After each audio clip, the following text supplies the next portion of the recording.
Hello again, and this is the second panel at our at the Future Summit organized by Social Innovation Solutions. We are here with Claudia Pavarini, energy modeler at International Energy Agency. Hello. Hello.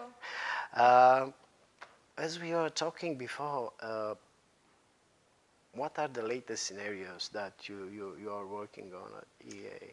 So at the International Energy Agency, in particular in the group where I work, we produce scenarios to inform policymakers and people around the world about what are the implications of policies and conditions in general on the energy sector. We have three scenarios in our publication. One is called current policy scenario, which means that we consider current policies that are implemented in the different countries and regions in the world.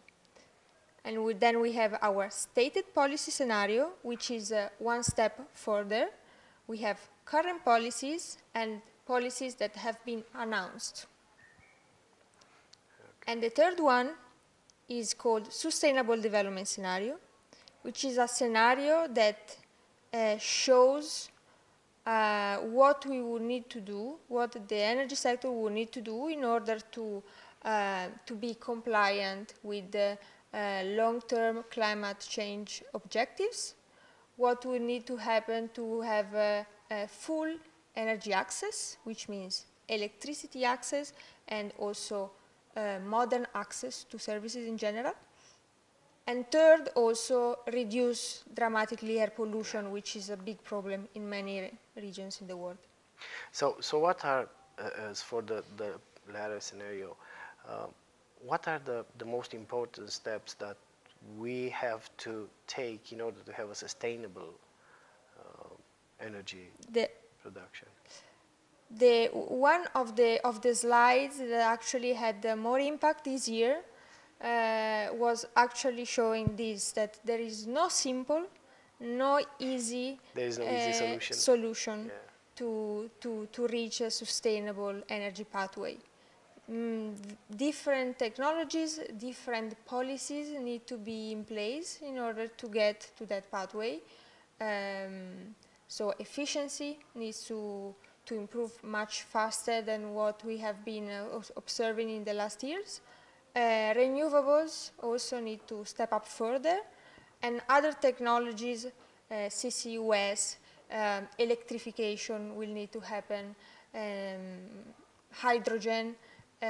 So all of these combined, depending on the sector we are talking about, of region we are talking about. We looked at this in detail, and that's what we see. So basically,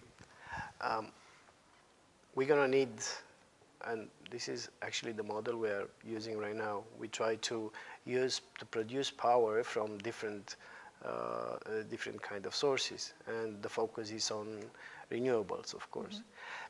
And yet, solar power and wind power are not going to be able to cover that much and that fast because it's not efficient. I was talking to Simon Harris before. They are intermittent. How soon are we going to be able to have renewable sources overcome as a percentage the fossil fuel? So you are completely right. First of all, there are regions in the world where still coal and gas are still the predominant sources of electricity and are projected to do so even in the future. But it's true, solar PV and wind also are projected to grow very fast. And this is why one of the key areas and key points to take into account is flexibility of power systems. Why? Because in the past, flexibility has always been there, always been tackled, but in the past, what was variable was demand. Demand, it's unpredictable in some ways, so you need the flexibility to adjust demand and supply and to have them always balanced. But when variable renewables, such as solar and wind, become more and more important, then flexibility also will grow much faster. This is what we see, that flexibility needs will become crucial Yeah. to make sure that the lights stay on. That's why we say electricity security Yeah. is Yeah. really crucial today, because electricity is being used everywhere, and also because solar and wind are growing. We are dependent on electricity. We cannot basically have an urban life without electricity. And in your scenarios, how big is the increase in the coming years of electricity use, of power use, since we are talking about the increase of the electric vehicles, for example, and we're going to have more and more, let's say, products that use electricity. Yes.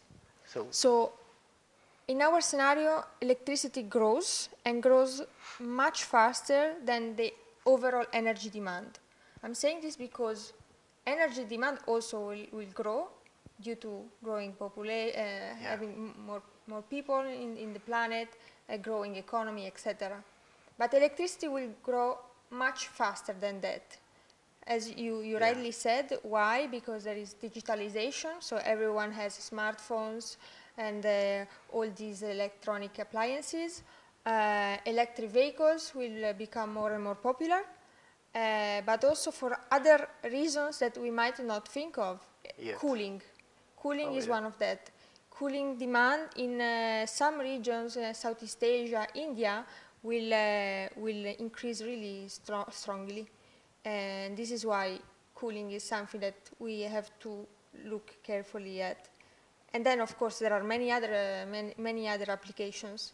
But that's why also we see that if in the past, 18 years, oil was the source used to supply most of the energy demand growth. For the future, we see a shift. It's not going to be any more oil, it's going to be electricity. Electricity. Do you think there is a possible solution, or one of the solutions, to have solar panels on houses in towns? Because this was an idea that was discussed, I think, for many years, and yet we are not there yet. And is it because of the technology?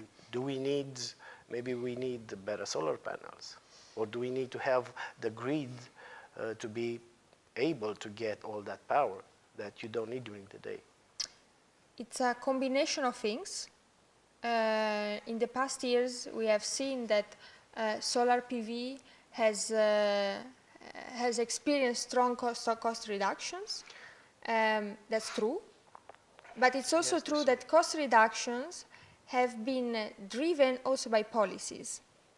Why I'm saying this is that solar PV in residential buildings have, how you say, can be competitive and financially viable if certain policies and regulations are in place.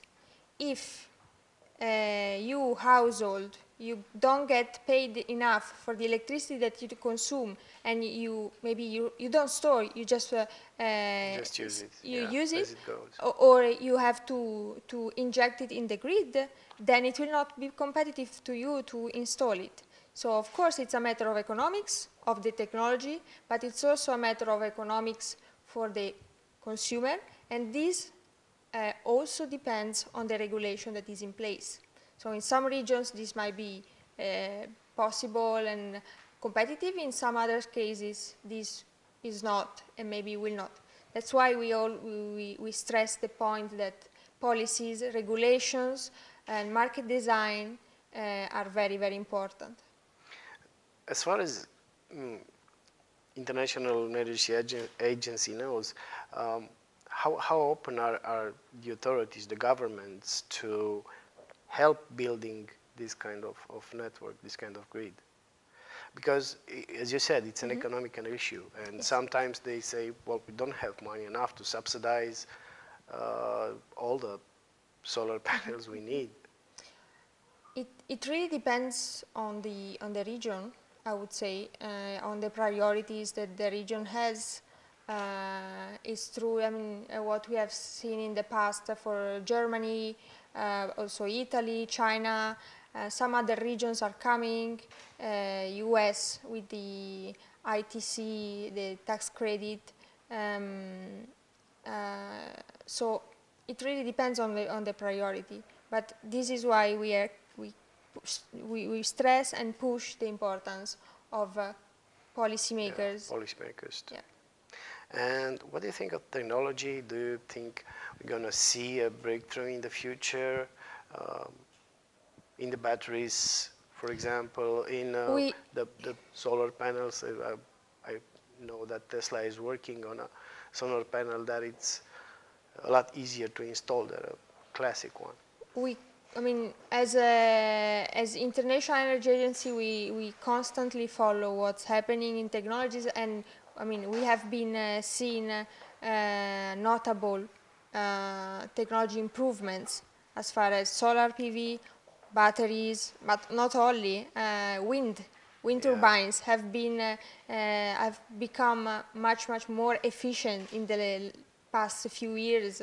Offshore wind turbine is something that maybe we don't talk too much about, but there have been a lot of efficiency improvements in many technologies, and this is also why then deployment has been ramping up. Of course, policies of countries and technology also by consequence have been improving the economic of scale, etc. Okay, hopefully the policies cannot stop technology to develop, and that it's a reassuring thought, at least for the future. Thank you very much, and I'm pretty sure we're going to see each other again. Thank you very much.